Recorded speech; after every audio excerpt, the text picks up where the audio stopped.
您现在正在收听的是美国俄亥俄州特利多教会的生活日志。今天要和您分享的题目叫治愈的人性山峰。最近我与弟兄姊妹一起观看了一部叫《珠峰女王》的纪录片。影片记录了女主角10次登顶世界最高峰圣母峰，也就是珠穆朗玛峰的经历。她从一个懵懂无知的小女孩，到经历痛苦而失败的婚姻，再到成为一个坚强的母亲。在这样的叙事中，电影似乎在告诉我们，她所攀爬的不只是一座物质的高山，而是一座人性的山峰。在这座山峰上，她得着了人性的治愈。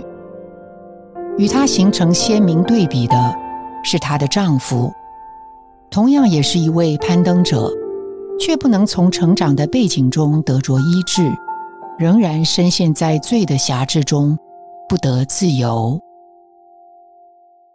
他们之间的区别是什么呢？这对我们这些同样攀爬人生山峰的人有什么启示呢？人生中的种种挑战，就是我们面前一座一座难以逾越的高山。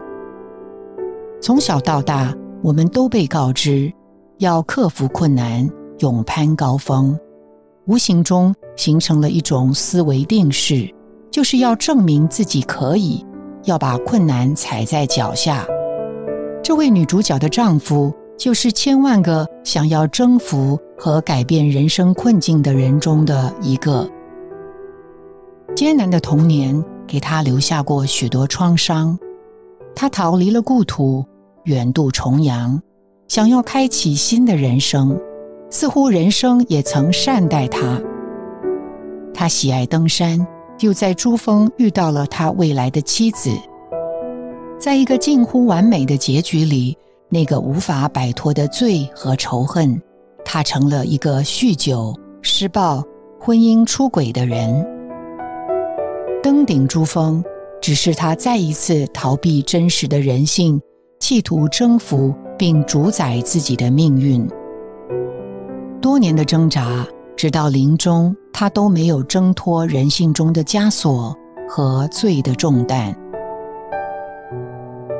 女主角并没有比她幸运，她是一个远嫁他乡的文盲，超市的勤杂工，忍受家暴多年的受害者。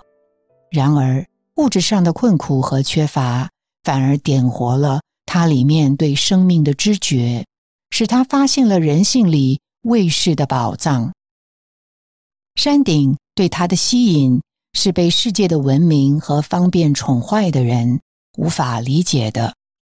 那里是离太阳最近的地方，越过云端，天是这么的近。他上山的动力不是征服，而是谦卑、感恩的吸收。高山给他的力量，使人生中所有的痛苦和不公都不再能把他困住。在这样的相信和接受中，他被治愈了，得着了人性的养分，与自己和他的人生和解了，也与神和解了。那个不被困住的能力，那个能够和解的度量，那个超越堕落人性的纯洁，都来自住在我们灵里的基督。他是包罗万有的美地，有泉有源，有山有谷，满了生命的果子，流奶与蜜，蕴藏着丰富的矿藏，是一切力量的源头。在那里，我们得以汲取并享受神一切的丰富，就是主为着他的旨意所经过的所有过程，成为人，经人生，死与复活和超越的升天。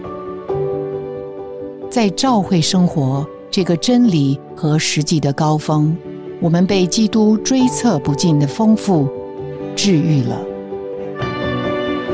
这个人生故事再一次的证实，唯一能治愈我们的是是神赐给他儿女的灵，那座满了宝藏的人性山峰。每一次的登顶，就汲取生命中一切的养分，使贫穷幼稚的人性被点活、被滋养而成熟。今天我的灵再次登上那个治愈我的人性山峰。感谢您的收听，希望您能从今天的信息中得到亮光和启示。你的点赞、留言、分享、转发是我们持续制作的动力。我们的网址是 thechurchintoledo.org。期待我们下次空中再会。